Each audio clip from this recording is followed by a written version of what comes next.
এই মুহূর্তে এসআইআর নিয়ে কিন্তু উত্তপ্ত রাজ্যের রাজনীতি। ঠিক এই এসআইআর খবরের দিকে আমরা প্রথমে নজর রাখবো। নজরুল মঞ্চে বিএলও ট্রেনিংয়ে চরম বিশৃঙ্খলা। ট্রেনিংয়ের সময় বিএলওদের একাংশের প্রশ্নের মুখে পড়ল নির্বাচন কমিশন। স্কুলের দায়িত্বের পাশাপাশি কিভাবে এসআইআর অতিরিক্ত কাজ সামলাবেন সেই প্রশ্নই তুলেছেন বিএলওরা। সুরক্ষা নিয়েও ক্ষোভ প্রকাশ করেছেন অনেকেই। তবে এই পরিস্থিতিতে আগামী 4 নভেম্বর থেকে সুষ্ঠুভাবে কাজ করা সম্ভব হবে কিনা তা নিয়ে যথেষ্ট সন্দেহ প্রকাশ করেছেন সরকারি কর্মীরা। স্কুলের 3600 স্টুডেন্ট এত কাজ করার পর এই কাজ কি সম্ভব?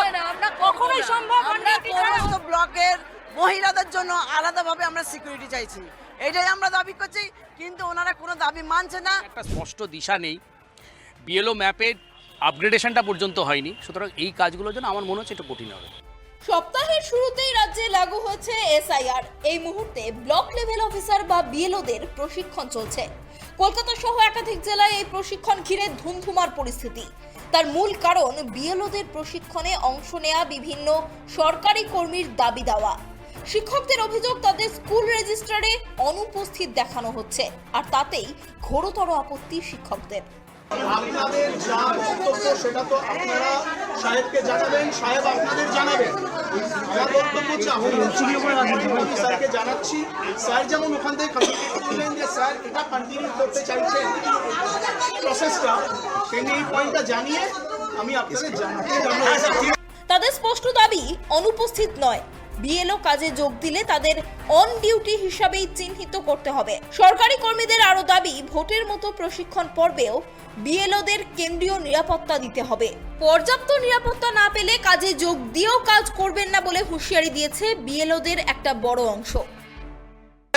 বিভিন্ন মহল থেকে যেভাবে বিএলওদের প্রতি হুমকি ইত্যাদি আসছে, স্বাধীনভাবে বিএলওরা কতটা কাজ করতে পারবে সে বিষয়ে ইলেকশন কমিশনের কি ভূমিকা, বিএলওদের নিরাপত্তার প্রসঙ্গে তাদের কি বক্তব্য, সে ব্যাপারেও কিন্তু এখানে পরিষ্কার করে এনারা কিছু বললেন না।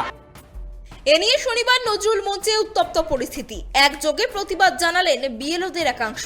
28 অক্টোবর থেকে বিএলওদের প্রশিক্ষণ শুরু হয়েছে, চলবে 4 নভেম্বর পর্যন্ত। এর মাঝে শনিবার নজরুল মঞ্চে বিএলওদের প্রশিক্ষণ নিয়ে গন্ডগোল শুরু হয়। প্রশিক্ষণ নিতে যারা গিয়েছেন তাদের অভিযোগ, নির্বাচন কমিশনের তরফে এদিন কোনো প্রমাণপত্র দেওয়া হয়নি। তবে সরকারি কর্মীদের অন ডিউটি হিসাবেই চিহ্নিত করার দাবি সংশ্লিষ্ট দপ্তরে জানানো হবে বলে জানান নির্বাচন কমিশন। সংশ্লিষ্ট শিক্ষা দপ্তরে মানে আমাদের শিক্ষার আধিকারিক হচ্ছেন ডিআই, তো ডিআই এর কাছে উনি রেকমেন্ড করবেন যাতে অন ডিউটি দেওয়া হয়। কিন্তু এটা একটা ফ্যালাসি, কারণ হচ্ছে নির্বাচন কমিশন নির্বাচন চলাকালীন সমস্ত কিছুই নির্বাচনের যিনি রিটার্নিং অফিসার রয়েছেন, অর্থাৎ আমাদের ক্ষেত্রে ডিএম এবং নির্বাচনী আধিকারিক যেটা, তারা যদি সেন্ট্রালি এই কাজটা বন্ধ রাখার কথা বলতেন, মানে অন্যান্য কাজ বন্ধ রেখে তারা এই নির্বাচন সংক্রান্ত কাজ করার কথা বলতেন, তাহলে বিষয়টা মিটে যেত। উনি এটাকে একদম খুব মানে অর্গানাইজড ওয়েতে ঠিক কথা বলেননি। সেটা হচ্ছে যে এটা নির্বাচন আধিকারিকের কাছে অর্থাৎ ডিআইয়ের কাছ থেকে এটা অন ডিউটি দেওয়া হবে। কঠিন, বেশ কঠিন। তার কারণ হলো এখনও পর্যন্ত নির্বাচন আধিকারিক যারা রয়েছেন তারাই খুব একটা প্রিপেয়ার্ড নন।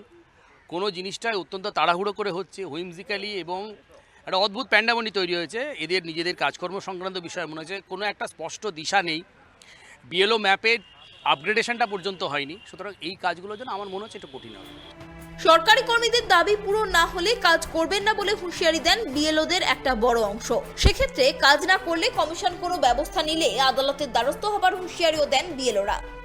দিয়েছেন যে 3 তারিখের মধ্যে আমরা এডুকেশন ডিপার্টমেন্ট থেকে আমরা একটা চিঠি আপনাদেরকে দিয়ে দেবো, যেখান থেকে যারা যে সমস্ত শিক্ষক শিক্ষিকা এইসব কাজের সাথে যুক্ত তারা যাতে অন ডিউটি পায় তারা একটা ব্যবস্থা করবেন বলেছে। নাহলে আমরা এনুমারেশন আমি নেব না। আমি বলে দিয়ে যাচ্ছি, মিডিয়ার মাধ্যমে বলেই দিচ্ছি, আমি এনুমারেশন তুলতে আমি আসবো না। দুটো কাজ একসাথে করা যায় না। কারণ কি, এসআইআর কাজ এমন একটা কাজ যেটা সঠিকভাবে করতে হবে, নাহলে আমার চাকরি নিয়ে টানাটানি করবে। এইচডিও সাহেব 5টা গাড়ি নিয়ে 5টা লোক নিয়ে ছোটাছুটি করে, উনি এই কাজ করতে পারে, কিন্তু আমি তো তা করি না। আমি একটা সাধারণ শিক্ষক, তাই সাধারণ শিক্ষকের কাজটা সঠিকভাবে করতে গেলে আমাকে কিন্তু সময় দিতে হবে। স্কুল আর এসআইআরের কাজ দুটো একসাথে আমি করতে পারবো না। কমিশন ব্যবস্থা নেয়, আমি কোর্টে যাব। আমি তো চাইছি ম্যাটারটা হোক, ম্যাটারটা এইরকমভাবে হোক। আমরা একা কেন, সমস্ত বিএলওরা তাই যাবে। আজ যে পরিস্থিতি তৈরি হয়েছে তাতে 4 তারিখ সুষ্ঠুভাবে কাজ করতে পারবেন কিনা তা নিয়ে যথেষ্ট সন্দেহ প্রকাশ করেন সরকারি কর্মীরা। এই পরিস্থিতিতে সরকারি কর্মীদের দাবি পূরণে নির্বাচন কমিশন কী পদক্ষেপ নেয় এখন সেটাই দেখার। Bureau report, KTV Bangla, Kolkata.